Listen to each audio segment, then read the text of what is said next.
Lisa was so excited. She was 5 years old, and today she was going on a big adventure.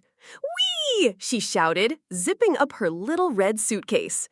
Inside, she packed her favorite teddy bear, Barnaby, and her sparkly blue shoes. "Barnaby," she whispered, "we're going to Denmark." The airplane ride was like being a bird. Lisa looked out the window and saw fluffy white clouds. "Wow," she said. Soon, the pilot announced, "We are landing in Copenhagen, the biggest city in Denmark." Lisa peeked out again. She saw tiny houses and green fields from way up high. When they got off the airplane, Lisa's mommy said, "Look, Lisa, so many bicycles." And it was true. People were whizzing by on bikes of all colors. Red bikes, blue bikes, yellow bikes. It looked like a parade of bicycles. "Can we ride a bike, Mommy?" Lisa asked, her eyes wide with wonder. "Maybe later, sweetie," Mommy smiled. Their hotel was near a pretty canal. Lining the water were tall, thin houses painted in bright, happy colors. They looked like giant building blocks. Some were red, some yellow, and some were a lovely sky blue. "These are so pretty," Lisa said, pointing. Daddy told her this special place was called Nyhavn, which means New Harbor. The next day, they went to a very special place. It was filled with Lego bricks. "Guess what, Lisa?" Daddy said with a grin. "Legos are from Denmark. This is where they were invented." Lisa's eyes grew as round as saucers. There were millions and millions of bricks. She sat down and built a super tall rainbow tower. Barnaby, her teddy, got to sit right on the very top. "This is the best," she cheered, clapping her hands.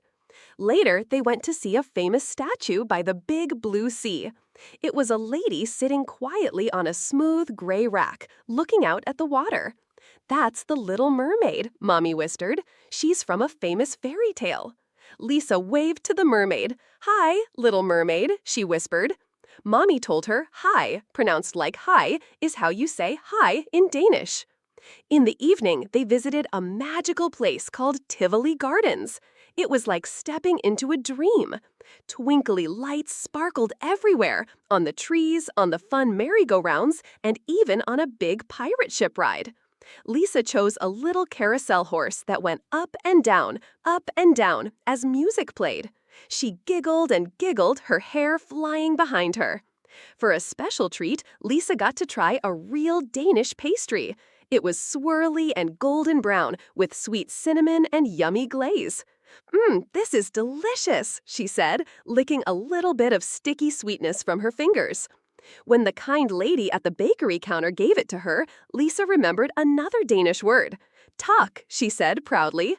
"Tak," pronounced like tack, means thank you. The lady smiled a big, friendly smile.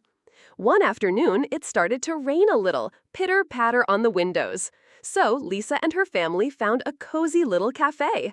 They snuggled up on soft chairs. Lisa had a warm cup of hot chocolate with fluffy marshmallows floating on top, and Daddy read her a storybook. Daddy smiled and said, "This feeling, Lisa, this is hygge, hygge." Lisa didn't quite understand the big word, but she knew it felt warm, safe, and happy, like a big, soft hug from everyone at once. Soon, it was time to pack their bags and go home. Lisa hugged Barnaby tight. "Did you have fun in Denmark, Barnaby?" Barnaby, of course, didn't say anything out loud, but Lisa knew he did. As their airplane flew up into the sky, she looked out the window and waved goodbye to the colorful houses, the speedy bicycles, and all the friendly smiles. "Goodbye, Denmark! Talk for everything," she shouted softly. She couldn't wait to tell all her friends at home about the wonderful land of Lego, mermaids, and yummy pastries.